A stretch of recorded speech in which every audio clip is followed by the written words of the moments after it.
So I got there today. I talked to the med tech. I'm like, how's my dad doing today? She's like, what did he do for a living? He invited all the managers into his room today because of this project that he's working on. And he was sitting down for dinner. And I went in to sit with him. He's like, oh, Gina, I think he was presenting a seminar. Like he used to do seminars for financial planning. And they would have food there. I asked my mom that later. And he's like, we need to speak and I want to get up and talk. And I kind of got the gist of that. And he's like, does everybody have enough water? He was using a loud voice that could be heard across the room. Like anyone with Wow. Parkinson's, yes, their speech is diminished and everything. Because when staff told me that he called everyone in for a meeting, I'm like, is he in a good mood though? They're like, oh yeah, he's been really chatty today. And so I sit with him and he's like, we got to make sure everybody has enough to drink. And I'm like, oh my goodness, he's giving a speech. We're possibly at like a financial seminar. And I'm like, okay. And I'm like, well, let's not everybody's here yet, Dad. And he was standing up. I think he was standing up to talk. And I'm like, you know what? Let's wait till everybody gets here. Not everybody's here yet. And then he started, can everybody hear me? And he's talking real loud.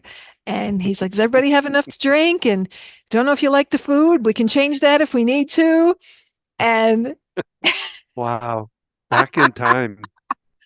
and so I'm like, okay. And so I'm sitting next to him, like, let's wait till everyone gets here. So we probably need to let people eat their food before we talk. He's like, okay, okay, okay. And then he's saying some more things, and then he was about to introduce me. Apparently, I was the keynote speaker, and I'm like, I don't know what I don't know what to say. I was so thrown off because this is I mean, it's great that he's in this world or wherever, and he thinks he's giving a speech, and he thinks all these people are part of his project. Um, and I just had to step away from it. So I'm like, I got to use the restroom. I'll be back. And I go in his room, and then I find papers all over, and I wind up calling my mom. And that's when I asked her, did you guys serve food when you did those? Because she kind of was his kind of administrative assistant, and I knew that's how he got clients. He gave these free financial seminars. I used to help send the mailings out for him, hand stamped, um, little, I don't know if they were postcards, whatever they were. I helped with that. I did that kind of work for him back when I was, I guess, in college. Um, and he'd get people to come to a seminar place and host a meeting, and that's how he get clients. This is back in the 80s. And so she's like, yeah, yeah, we'd have a dinner over it. And I'm like, Mom, he is giving a financial seminar tonight. And we both got a kick out of it.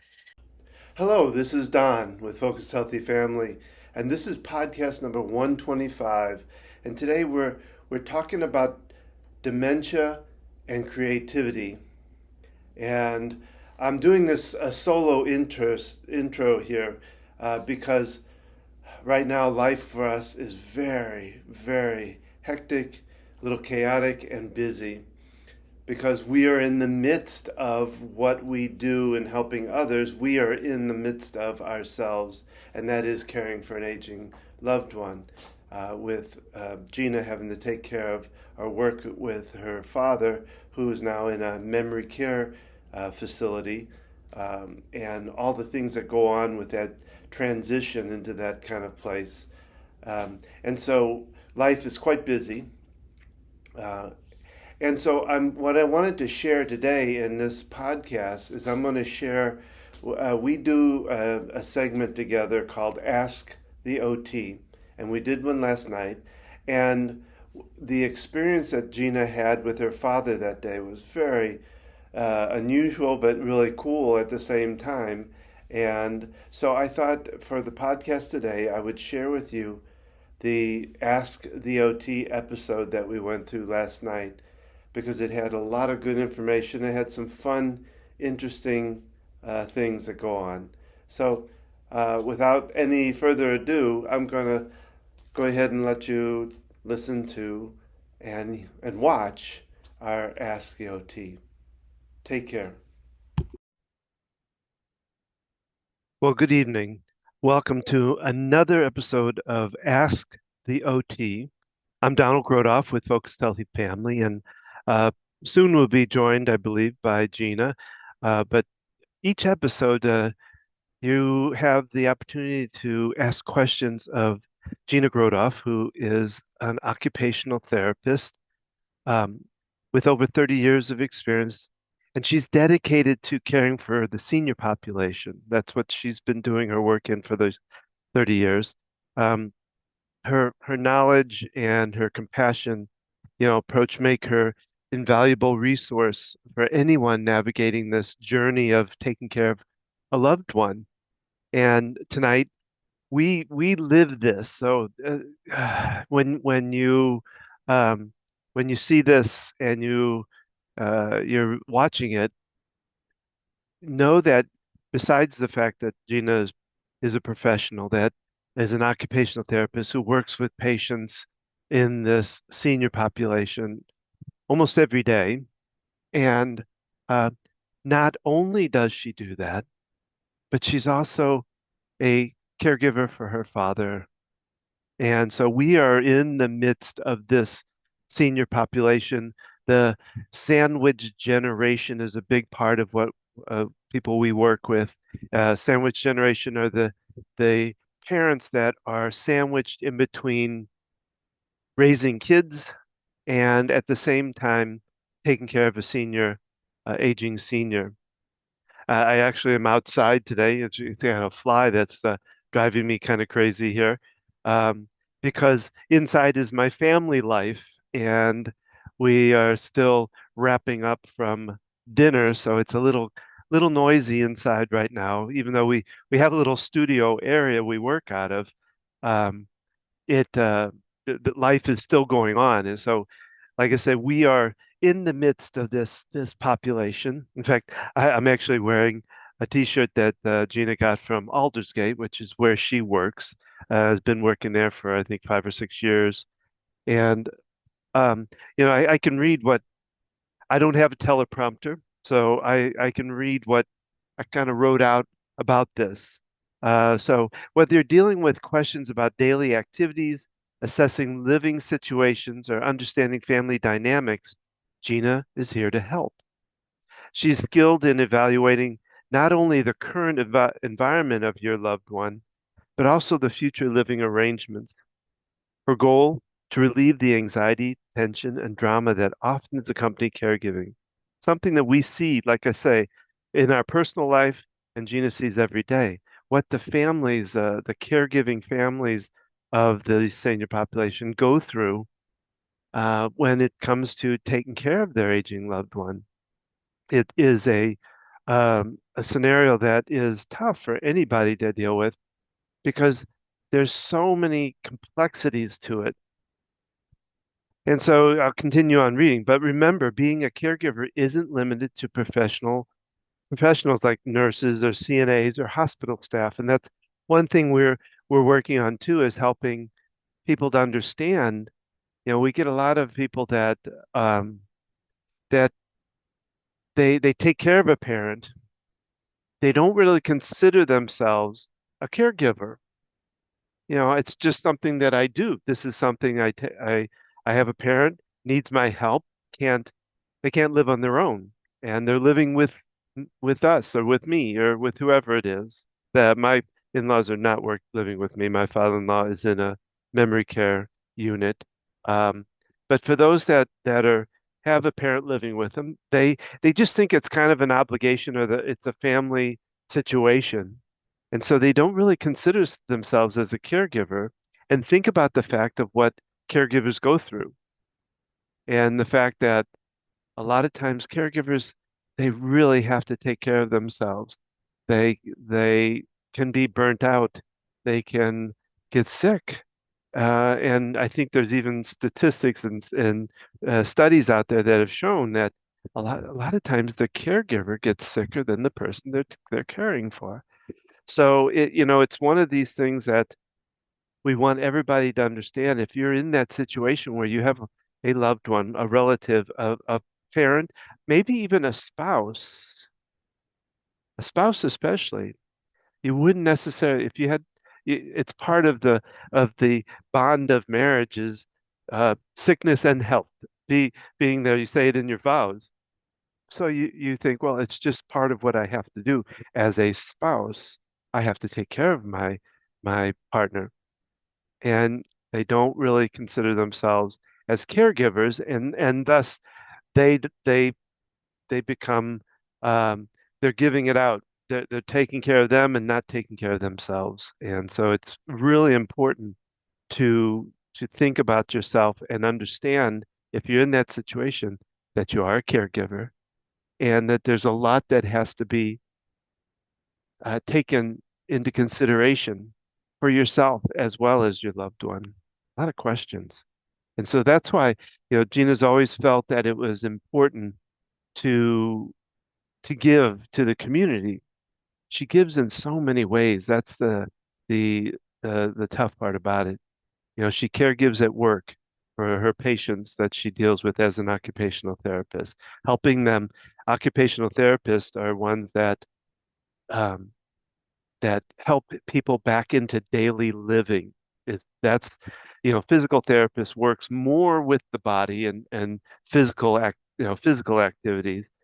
And occupationals work with a lot of physicality too, hand works and arms, and um, but their big thing is ADLs, activities of daily living, getting somebody back into the swing of daily life after they've had a stroke or they've had a head injury or they're dealing with dementia or anxiety.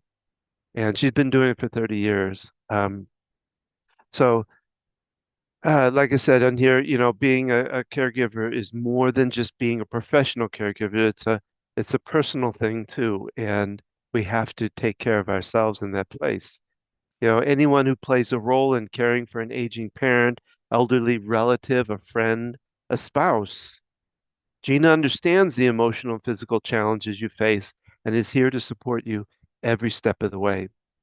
Imagine having someone to hold your hand as you and your loved one embark on this challenging journey. And challenging, I'd have to say, is a light word compared to what that journey is really like. It is a rough journey as they progress with their aging. Um, but that's exactly what Gina offers. Her personalized approach ensures you that you don't have to face these challenges alone. And that's the big part of what we are doing because we know what it's like to face these things, as a couple. Luckily, we're not alone. We have each other and we're both supportive. We both pitch into it, spending time with our relative, my father-in-law, her dad, um, and and that takes a lot, and it takes a. This is where just like they say as um, when you're raising young kids, it takes a community. But kind of the same thing here, but it's harder to find that community and the caregiving person. It's important for them to ask. That's why we have Ask the OT, but it's important to ask for what you need. And, that can be difficult because you don't want to burden anybody. And, it's a lot of anxiety and stress, and you don't really want to put that on anybody else. But you really have to, at some point, be willing to ask and get help, find help. It could be at a local church. There are a lot of different associations, Parkinson's associations, um, caregiving uh, associations or groups that can support you, that can be there for you to help in any way that you need. It might be a group that'll come out and cut your grass or um, come in and help you do laundry or make some meals for you so that it take that burden off of you. So it's important to look around, to really search out for the resources that are out there. And that's where Gina and myself can help. We do individual consulting, and what Gina will do, will sit down with you and look at what's going on for you and kind of assess your situation, your environment, um, and all the things that are going on for you, and then be able to help you kind of map through them, help you like it says, handhold you through it a little bit, to know you have somebody there that you can count on to ask questions, um, guide you along. Because, one of the things I know Gina's goal is to actually write a book about all the different transitions that happen as you deal with an aging loved one. We've seen all of those transitions ourselves. The, the progression of the transition itself, when you start recognizing the symptoms and the characteristics of the disorder or disease or the thing that the loved one is going through, like Parkinson's or well ADHD, dementia, Alzheimer's. When you start noticing that is a change, that is a transition because everything changes it at that point. And then there's a lot of times a certain point where they end up in the hospital. And a lot of time, like from a fall, or they bump their head, or they hurt themselves in some way, and they end up in the hospital. And of course, the hospital nowadays um, gets them in and out as quick as possible. So then, a lot of times, when they're in the hospital, when they come out, they need to get into rehab. And so you have that transition into a rehab or a nursing facility that does different kinds of rehab. And there's different variations of kind of rehab that a person needs. And again, that's where, like I say, Gina helps out a lot, is being able to kind of assess, hey, this person needs this level of rehab or this level of rehab. So you have that kind of decisions you have to make. And sometimes those decisions have to be made on the spot, on the moment. It happened to us where we were told on a uh, Friday afternoon that um, that you that one, he had to go to rehab. We were able to get him to rehab, but Monday he's being released, and so you got to find someplace. And on Friday afternoon, and weekends are closed, it's very difficult. But we'd have Gina coming on here right now, so we're going to be joining in with her as we progress here along. And oh, there she comes now. There she is. Uh, just been talking a little bit about. Well, I slowly read over kind of what I had written out about introductions here, and just talking about all the things that are involved, what we're going through, that not only are we trying to do these for others, but we're wrapped up in this, about knee deep ourselves. And in fact, Gina just came from visiting her father at the memory care facility, and that's why she's running a bit late because, as I have found out too, you get there and you never know what's going to be. Oh, you never know. Yeah, You never and know. so you have to flex and adjust and try to be there for him as he needs it, and he needed it a little longer than we anticipated today. So Well, and anyway, it's not what you expected. Then I discovered there were papers all over the room. So I had FaceTime my mom, like, Mom, what are these papers? And it's like, this is your handwriting. She goes, I don't know. Where do we get those? I'm like, and then there were two boxes of Band-Aids open and Band-Aids scattered. And she's like, oh, did he get into that box? Because she had sent him with like first aid supplies. So there's this box in the closet. I'm like, how would he have gotten up there? He's a short man. And then I saw a notebook that where she kept record of his meds. I said, Mom, this is yours. Like, oh, is there a bag there? There's the red bag when she the would red go bag, to yeah, I the saw that hospital. Did you yesterday. see that? Okay. So he took Yeah, I was everything out of wondering. the red bag. He took out the Band-Aids. Oh There my. was a little granola bar. I'm like, Mom, did you keep like a snack? Oh yeah, maybe. Those paper. The papers must have been in the notebook, Mom. So I'm cleaning all that up and um talking to my mom for a while and realizing some more things need labeling. There was a new CNA on his unit, poured him a glass of iced tea, put it in front of him. I'm like, he's on thick and liquid. She's like, oh, I don't know. I usually work out there. I'm like, okay, I guess I need to put a sign on the refrigerator here. John Menzo requires thick and liquids. Yeah. And then So I cleaned up in his room. So then he comes in the door. He's like, oh, and he'd come back from dinner already because I got talking to my mom for so long. I don't know how long it had been, but he was walking really good, which was neat to see. And and then I'm not sure. He said, let's go. Let's, and I was like, where are we going? He's like, to the car. And you got the keys. But I managed to walk him back in his room and get him sit down. I said, you're tired, aren't you? And he's like, yeah. And I got him his recliner, helped get him comfortable. And then I was like, he's like, what's your schedule tomorrow? And I was like, oh, tomorrow I've got to take Lexi to somewhere. And I said, I can come at dinner. He goes, that's too late. I said, oh, I'll come when we're done. Okay. And he's going off to sleep. I'm labeling some things and I'm thinking I can leave with Andy Griffith on. And he kept calling me aside, asking me questions. What about this? And who's going to do that? And I'm like, okay, let's go back to the routine.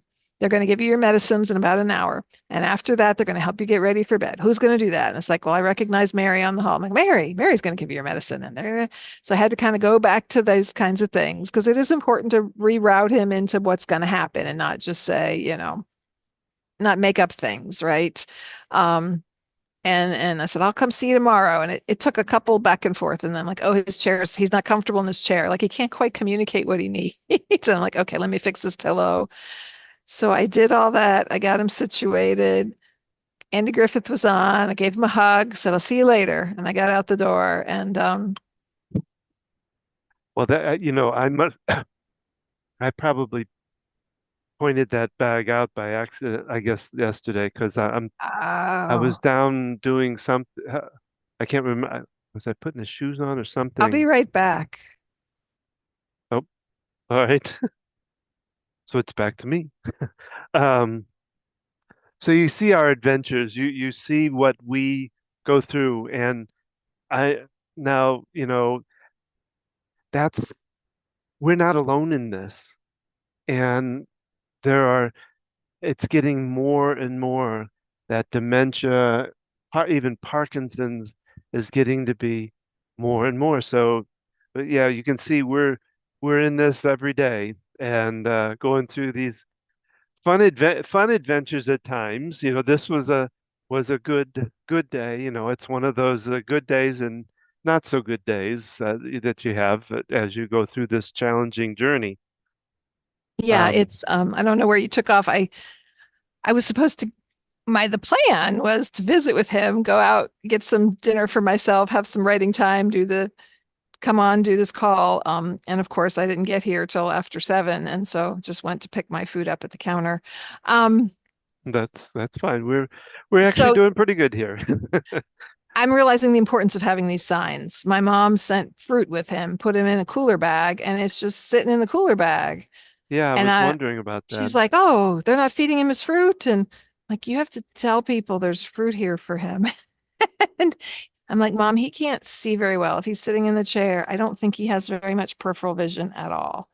And so I said, do you want a peach? She's go, yeah, give me one of those. So we went out and sat on a bench together and I ate a peach and he ate a peach. And I went and got us napkins. And it's like, okay, we're having peaches together. And it was a neat little moment. And so yeah, I'm just realizing we got to label things. We got to put signs up to let people know. I started labeling some other things. I had put his name on he's got some cups with straws, but they washed them and it comes off. So I was like, okay, let's put masking tape on with the label. Like, I'm not sure how else to um So label. I So, think the thing that we kind of need to maybe talk just a little bit about is really appreciating and taking these moments that we have, because as we've seen and we've even seen it when we went through the anxiety with our daughters. th- you have these days where it's just they're not there or they're not in a good place, and you get these glimpses of moments, and you really know, stopping to appreciate these. So yeah, he wanted to speak, and part of me is a little embarrassed, like he's going to talk to the whole group. And I think the staff was off busy. I don't know. They weren't even in the room at the moment, but everybody was there with their drinks and then they came back with the food, and I'm like, I'm a little bit like embarrassed. Like he wants to give a speech to everybody. And I'm like, nobody really cares. Yeah, Like, they okay, let him do this. But then when he wanted me to speak, I'm like, I'm speaking. well, and so it's But a but to connect with him in that way, and yeah, then and the staff's like, oh, we thought you left because I was planning to come back. I went to the room, but then when I discovered all that other stuff, I've talked to my mom about it and just but yeah, just like, okay, we're giving us, and I kind of I rolled with it, and he's giving a speech. And I'm like, okay, I was like, well, let's get the people in here. Let's make sure everyone's here. And then he didn't want to eat. My mom's like, oh yeah, when he spoke, he wasn't eating. Everybody else was.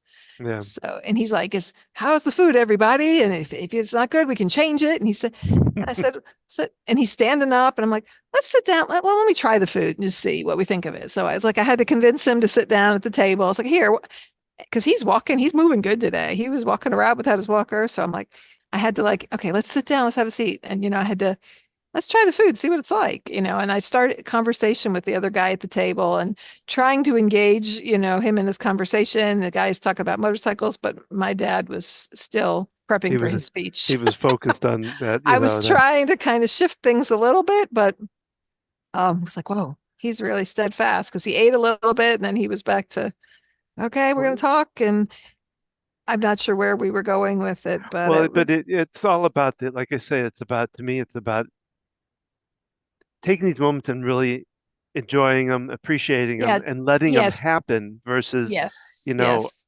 uh, And taking the time to be there with him because the last yeah. time I went, it was really tough when I got back. He was in a tough place and Hmm. he was fretting over searching for my mom because my mom had been to visit him 2 days in a row or 3 days.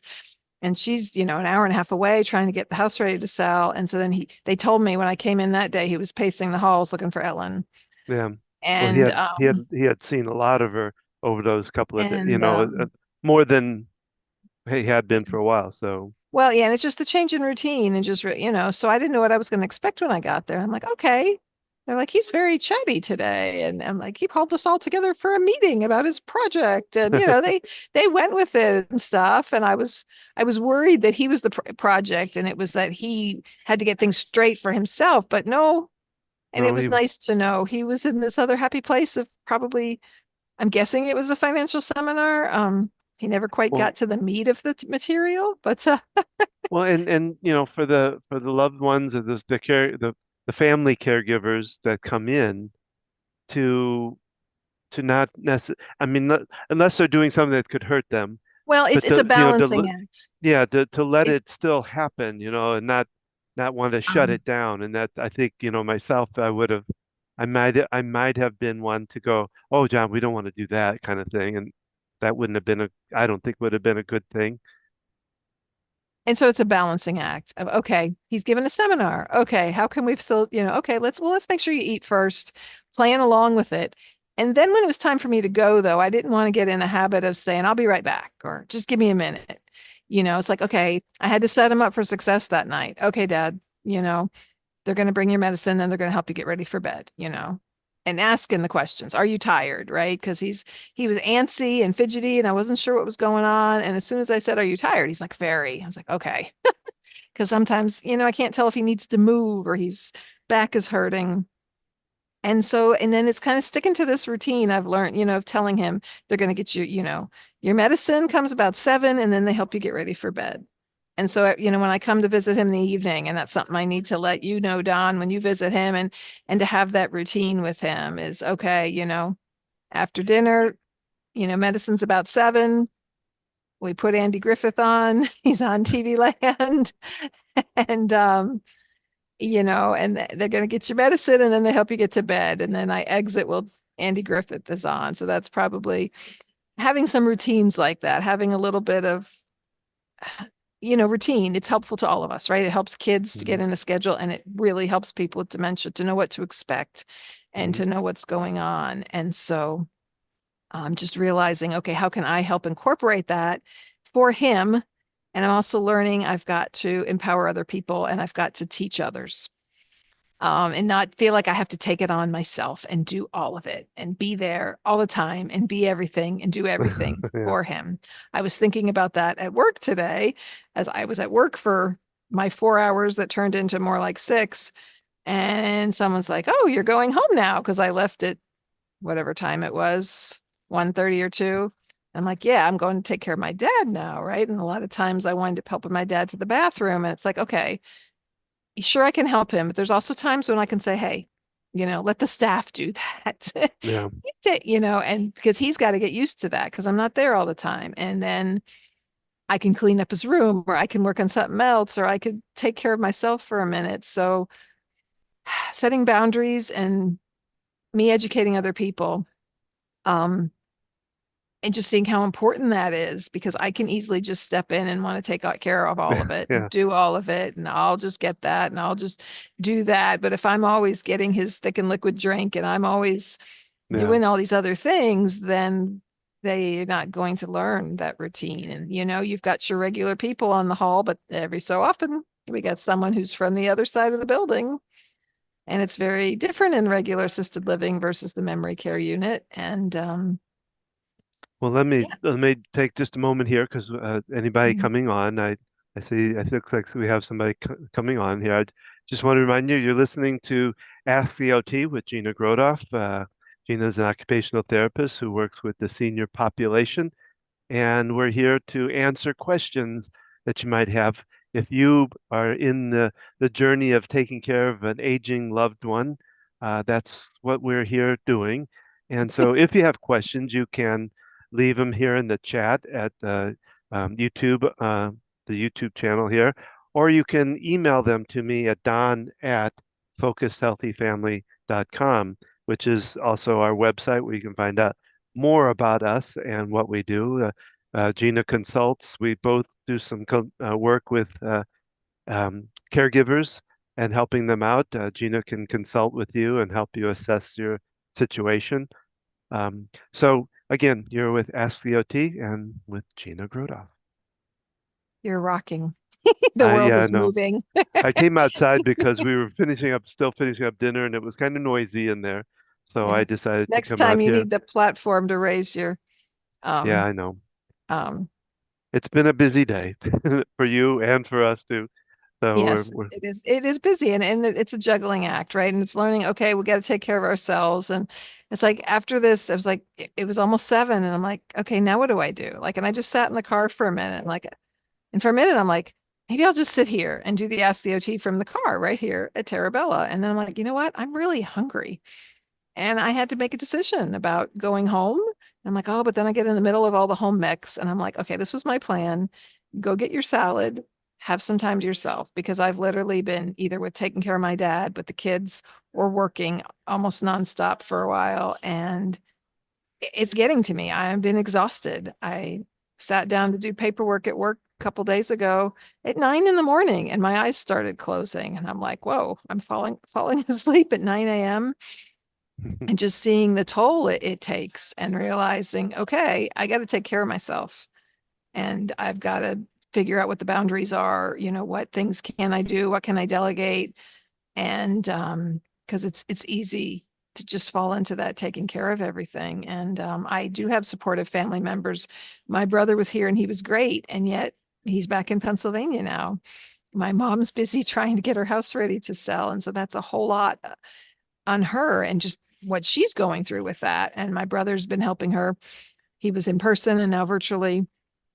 And letting, like, Don, and making lists and saying, here, this is what you can do when you visit him, giving that guidance. I'm hoping to empower our grown children who have cars and jobs that they can go visit grandpa. And okay, how do we establish some kind of routine for them? Because who knows what grandpa's going to be like when they go there. And so that unknown is they're uncertain about that themselves. And And this is a big teaching moment for them though too. oh yeah. And learning how to deal with you know, somebody with dementia, but just learning to deal with different kinds of situations. That it's not Yeah. all, that not everything goes roses and ice cream. Well, one of our kids was like, I need something to talk about with grandpa because I need what we need an activity to do because I don't always know what he's saying and what can we, something to do. And I know the one day my brother and mom were there and there was like it was like beanbag toss with the Hmm. target. And so it's like, okay, having something like an activity that they can engage in together. So we need to, define what those activities are so they, know. And this is the kind of thing I've been helping other family members, their caregivers in all the different locations that I've worked at. I imagine you shared that already, Don. In my 30 plus years as an Yeah. occupational therapist, I've worked in acute rehabilitation, short term, long term rehabilitation. So that's what they call skilled nursing facilities, nursing homes, but not Well, only people who live there, but people who need just short term rehab before going home. Is somebody coming? You're no, I got pointing. Aldersgate Oh, on your shirt. shirt. I just saw an arrow and I'm like, Oh, no, no. something Um, back there? I've worked in home health care. I've worked in assisted livings, independent livings, right? So I have this knowledge, this experience as an occupational therapist. I spend a lot of time educating families, caregivers, and other people, as well as working one on one with patients of different diagnoses, a whole variety. And now having all this experience with my dad since his first diagnosed with Parkinson's, which is 17 years ago, and the different encounters that we're having. And now, I've worked in assisted livings, but now moving to a family member into assisted living, I'm getting a whole new eye opener of things that entail and what's involved. So I'm putting together some different pamphlets and for people to help share this information. And Don and I do speaking talks at support group meetings and other places. And to really help you and your loved one, I'd love to work one on one with you in your situation, whether it's a hour consult one time or whether we work more closely together, because well, I, it's a challenge to navigate it. I'm challenged navigating it, yeah, and I have all this years of experience. I talked about before you got on about, wanting to help through the multiple transitions that you go through. And I kind of just started, because I talked about really one of the first transitions in reality is when you start one you get a diagnosis or one you start seeing the symptoms. That's a transition too, because Mhm. there's a big change that goes on. And then I started to talk about going from hospital to rehab, and I hadn't been able to take it any further than that. But that's one area that really needs the help because And the there's so trans much to it. you talk about transitions, and the transitions are different for the person going through it, their loved ones around them, their spouse. The transition from this is your partner, they've been married, my parents have been married going on 59 years, but there's a point when she becomes his caregiver. And that's a transition. That's a bit of a loss, the loss of the relationship as you knew it. And we all experience these things differently. When my dad was diagnosed, he barely had any symptoms. He had this tiny little tremor in his hand, and it was very early on because I was surprised the doctor diagnosed him because there was no definitive test. It was just the symptoms. And so he started on treatment right away. But I knew in my mind, I've worked with people with end stage Parkinson's and how debilitating it can be. And so my mind, was already imagining that with my dad and where he was at. And so it was kind of a, like you talked about, just that acknowledging that. And Mhm. I don't know what my dad went through when he was told it was Parkinson's. Different people have different perceptions of things, and not everyone with Parkinson's gets dementia. And when my dad was dealing with dementia and he could understand that he was dealing with it, he pictured, oh, I'm just going to be like those people with Alzheimer's and pretty soon I'll know nothing and know where I'm at. And, you know, his perception of that. And then you've got my mom and her experience. So we're all experiencing it differently. Our experiences are all valid. And yet we need to recognize that it's different for me than it is for him versus other people around Mhm. him. And it's important to, say, okay, that's okay. He's not try to convince him some his experience is different than it is, right? It's just like raising kids, Don. And I know I've shared that with you when you had your heart attack. You had the experience of having the heart attack, of passing out in our living room, going into ventricular tachycardia, being rushed to the ambulance, which you don't remember, and being waken up and being told you had had a heart attack. And I had the experience of this, my husband nearly dying, kind of pretty much almost there in the house with the kids. And so our experiences, even though they are the same sort of, It's it the looked same. it's the same factual things, I guess. So, Right.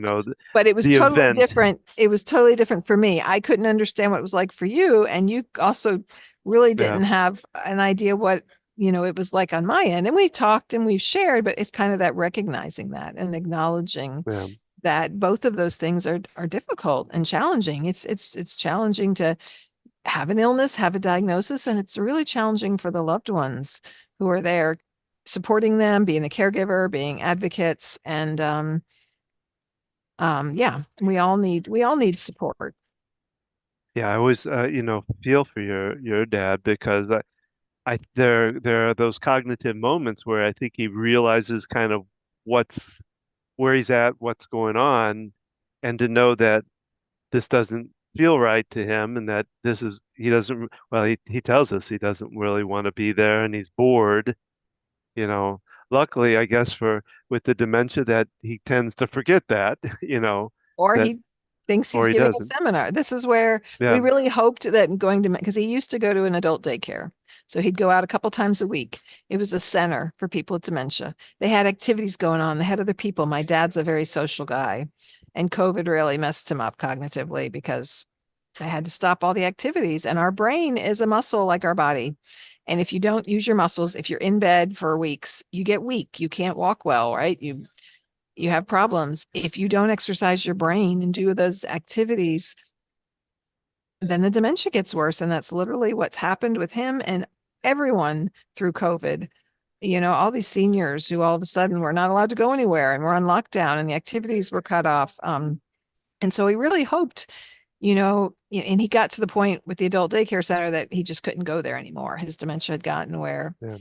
and so we were hoping as we moved him into memory care that being around other people, he doesn't feel stuck in the house because he used to always go out the front door and I think he wanted to go somewhere. He was used to jumping in his golf cart and going somewhere. And so now it's a small unit, which I think is a good thing for him. But he can go places. He can walk to his room. He can go to the dining room. He can go in the activities. He can apparently give seminars and we can visit him. We can take him out. There's other activities that go on in the other part of the building. We can get him engaged in those things. And so but the first couple weeks him there, it's just like, okay, I don't know if this is going to work. There's a small unit. There's not a lot that happens. And so there's like a first glimmer of hope going today. Like, okay, he can have a great day and he can have conversations with people. And a lot of the staff is just really good and supportive with him. And um, yeah. And so, it takes a village to raise kids. It takes a village to care for family members. And we'd like to help you with that journey and help support you. And so that's what Ask the OT is really all about. And my services, working with people consulting. So that's our Ask the OT for this Tuesday. Oh, let me look up here again. Such a rush day. I didn't do as much preparation for this as I needed to, but let me look at the next time we have it, because we want to know um, the July 24th at noon. We Okay. have our next one, so um, we can look forward to that. And again, you can send us your questions at any time, really. It doesn't have to be on online now. If you're listening to this after the fact, you can still ask your questions. We are working slowly but surely to try to build a community of people, uh, like-minded people, to be able to support. So yes, you can email it to us at don@focusedhealthyfamily.com. You can visit our website, www.focusedhealthyfamily.com, and find out more about what we do, all the different things that we do. And like I said, if you want to have a consult with Gina, kind of get an assessment of what's going on for you, you can contact us through the website, and we'd be happy to set that up. And remember, how you speak to your kids and your family today shapes their future and yours.